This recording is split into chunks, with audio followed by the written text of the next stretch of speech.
need a stool. You might run out of breath. So, yes, you know you're the best when they schedule you during the intermission. Yeah.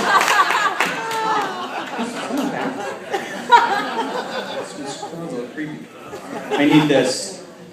I'm going to be singing a song. So how about let's hear it for God's finest, huh? And that's me making that noise. So God's finest. I always hated that title. Because it's like, God's best people. The best of all of us. In front of everyone. And I never had anything for it. They wouldn't let me tell jokes when I was in the program. And I was like, well, and some things are just not, you can't, show on a stage. For instance, I'm mediocre at ping pong. So, can't always show that kind of talent. No, it's funny because, I got, chosen for this. It's like, you really should do it. You should go up there, God made your face like that for a reason. It's what you're meant to do. Make us laugh. That is your sole purpose in life. No, have you guys ever, in the Bible, when Jacob's blessing his sons, and he goes, he's talking to everyone, he's like, he goes to Dan, he says, you're going to bring judgment for your people, and, he's saying, you're going to be a true vine for Israel, Joseph, and then he gets to Asher, and he's like, you're going to be a pretty good cook. I mean, good, decent. So that's something. That's kind of the way I feel. So many talented people. And these are never really that bad. Anyway, I've been doing this for a long time, So I don't know if you noticed, but this is a new improved Mike Cordry. Yeah. I've lost some weight. Yes, I have. I've lost 40 pounds. Yes, this is 40 pounds lighter. It was out of control. I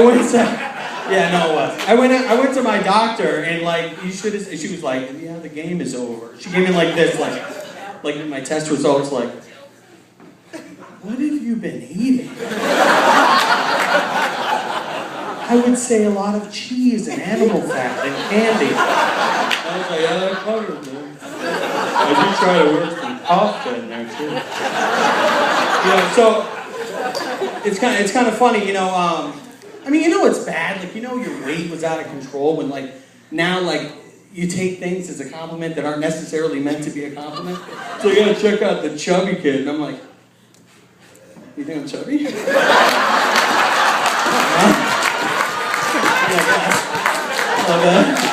A little chubby. And when you're losing weight, you always have goals. And it's funny, because when you weigh yourself, you always you had excuses. You're like, well, I haven't shaved today yet. I haven't shaved and my fingernails are out of control. So that's probably 6 pounds. So, and here's the thing. I thought I was in decent shape because, I go to Planet Fitness, and let me just tell you, a little side note. I love Planet Fitness. It's the best place in the world for a fat guy to go. Because, the person I go in and the person behind the counter is fatter than I am, and they're like, hey, you want to work out? You can, and they're like, you want some pizza? They have a pizza day every Tuesday. I'm like, what are you doing to me? It's detoxing. And I was the pizza right there, and I'm looking at it. You know what I hate? I'm on the elliptical, and there's always a fat old guy next to me, and he's not even sweating. It's the worst. Anyway, I thought I was in shape, and then I went with my family, with my in-laws, to Telluride, Colorado, to ski. I went skiing. Let me just tell you something. If you were building a skier, a perfect skier, they would be the exact opposite of my build. I'm the Kool-Aid man. I'm very top-heavy. Skinny legs. Not a lot of strength. So, and the good news is I had my father-in-law to teach me. Because he's a great teacher. How know that he's a better preacher than a teacher. And he's like, we're just going to take it down right here, midway through the greens, and I say I went skiing, but that's like a really relative term. I went extremely fast for 10 seconds at a time, and then flashed terribly. And you see her laughing, because she got a front row seat. Laugh it up! I'm kidding. You know what? Can we give a round of applause for Lynn Hart? Yeah.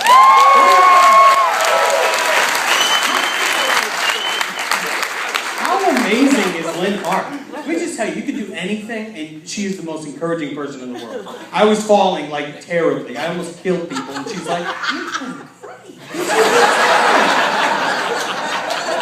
Meanwhile, I got Dr. Rodney going, leaning to the mountain.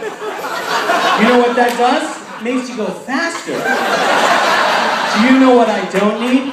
To go faster. Because inertia's on my side. Because I'm a big guy. Yeah. So, man, I tell you. So he said a little bit about me last night. You know, I have started a new job. Well, I've been in there for almost a year now in my new management position. And that was a big deal for someone with 9 felonies, right? It's an amazing, you know, that's just a little testimony. But let me tell you, it's so funny when people find out you're a Christian, because you ever notice this? Like when you share your faith with someone, they instantly have to because that's the way we are as human beings. We want to you know, everyone's like, yeah, you know, we said grace in my house. Yeah. You know, my mother went to church a lot. But you know, the thing I miss the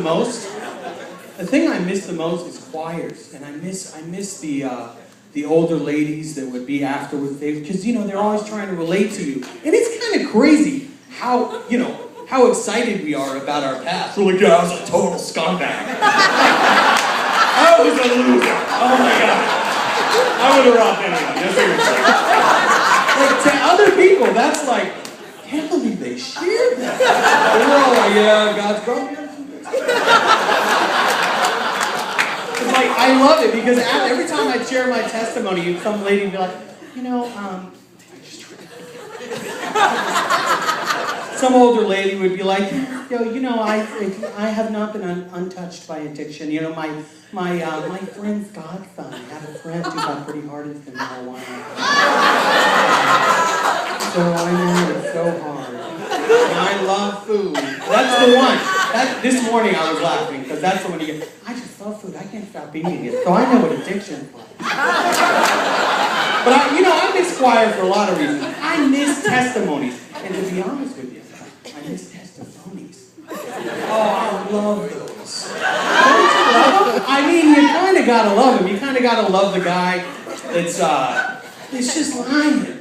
He's not telling the truth at all. Oh. Let's face it, it is easy to be a tough guy in a Christian program. Yeah, it always gets quiet at that time.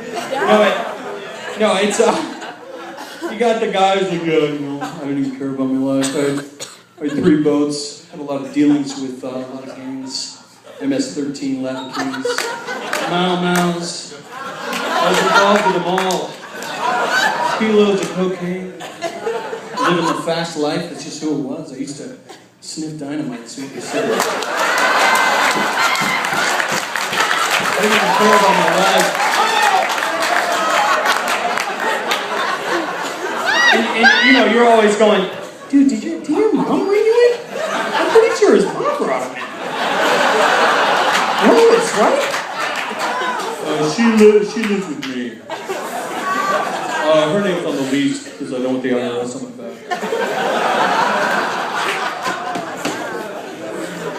No, it's have you ever added a guy's testimony and he's got to be like 80 years old? So I was 25 years as a sniper in the army. Played semi-professional football for 30 years. 40 years old.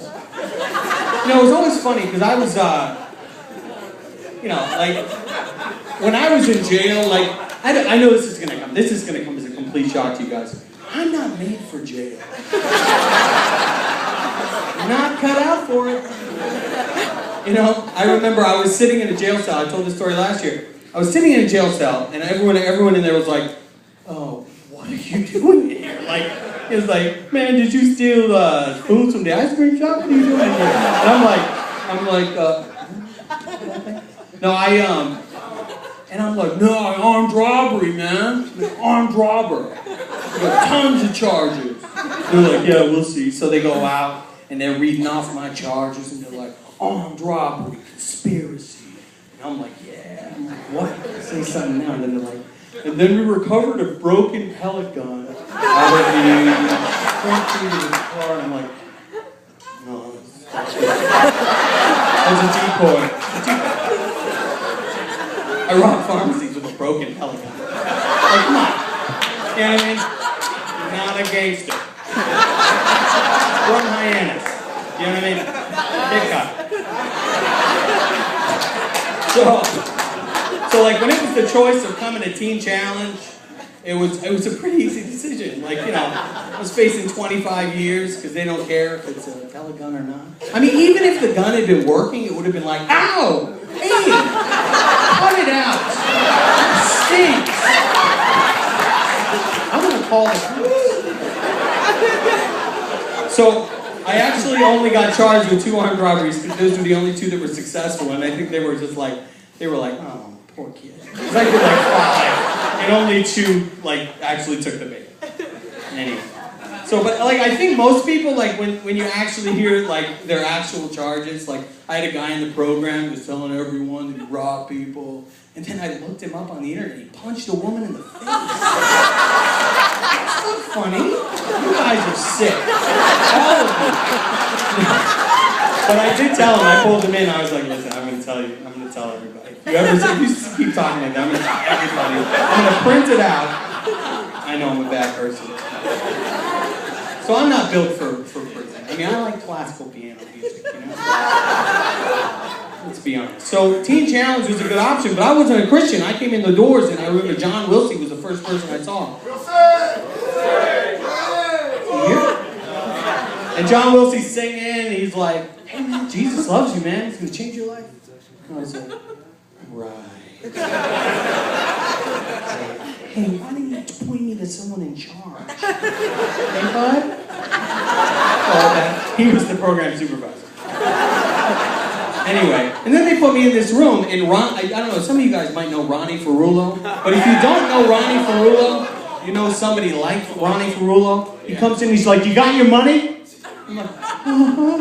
And he's like, "Good, fill out your paperwork. I'll be back in 10 minutes. I'm like, "Oh my God." And then I hear people singing gospel songs in the background. I'm like, "What is..." And then I went into Chris Mello's office. Chris Mello's office. If you haven't been in Chris Mello's office, like going into Chris Mello's office after being part of an intake is like, he's like the guy in the center of the Matrix. You know what I mean? It's like all calm. He's all perfect looking. He's like, "Just my friend. Just."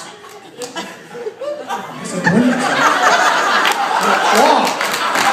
What does this mean?" And he's driving home the point. And he's like, "Trust me." And I was like, "I trust you. I don't know why, but I trust you." Yeah, we had other guys in the program. Some people remember Richard Longo, Pastor Richie Longo. And he was my favorite. Oh man, he was my favorite, and I hated him at the same time. Because he was the program supervisor a little while after I got there, and he was the guy, he was the least encouraging guy ever. He was a 56-year-old biker. He was like, "Man, you really screwed it up, huh? Look at my file. Man, look at these charges. I doubt your family's ever going to forgive you." Oh, man. Not that it really matters. It looks like you're going to prison for a long time.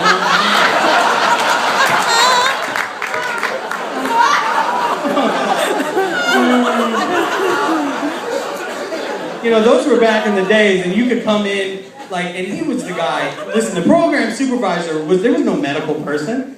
He was the medical person. Like, you had to go to him for anything. Like, a guy would come in, 3 missing fingers, like, I'll be honest with you guys, it sounds like he has some gas. That's all, there's no problem. Give him a Tums. I don't know what you want me to do about it. Can you take him to the hospital? I know a healer. In Jesus' name. Richie. You know, there's always people with convenient medical conditions, especially nowadays. Like, I have a form of narcolepsy, I just like to sleep a lot. I sleep a lot in a lot of different places, mainly where it's quiet. So, like, there's no reason to pay attention to that. Just let me sleep. No big deal. Yeah, we had a guy come into Manchester who was like, and his mother was like, he has oppositional defiance disorder. So it's natural for him not to want to do what you say. And I remember, how many of you know Aaron Bertel? Aaron was like, oh, that won't be a problem. Literally, he said that. And she was like, he didn't even give an explanation. She's like, oh, okay. So this guy I remember I'll never forget this. This guy starts to say something back to Aaron Bertel. He goes, no. We don't do that here. This guy's like starting up again. He's like, nope. You just listen. That was it. He was cured. It was a miracle.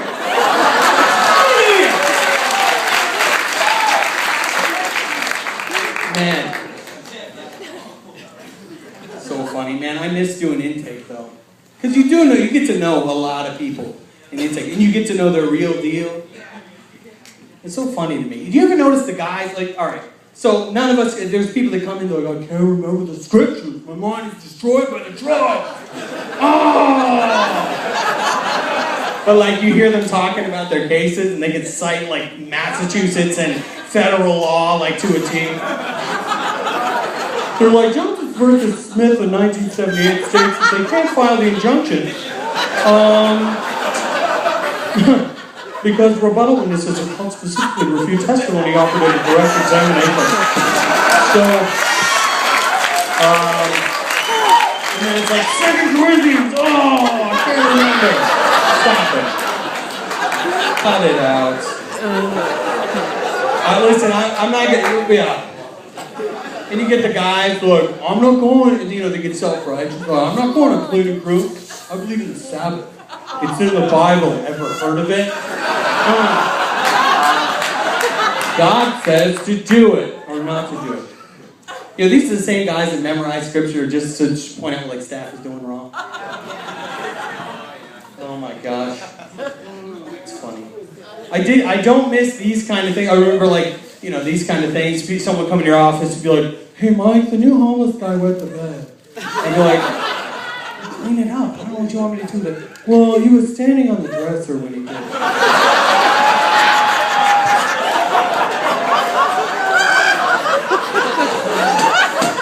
Send him in. I'll talk to him. Listen, everyone's laughing. Is Aaron Bertel here?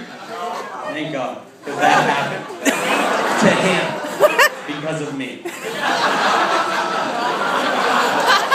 Sorry, Aaron.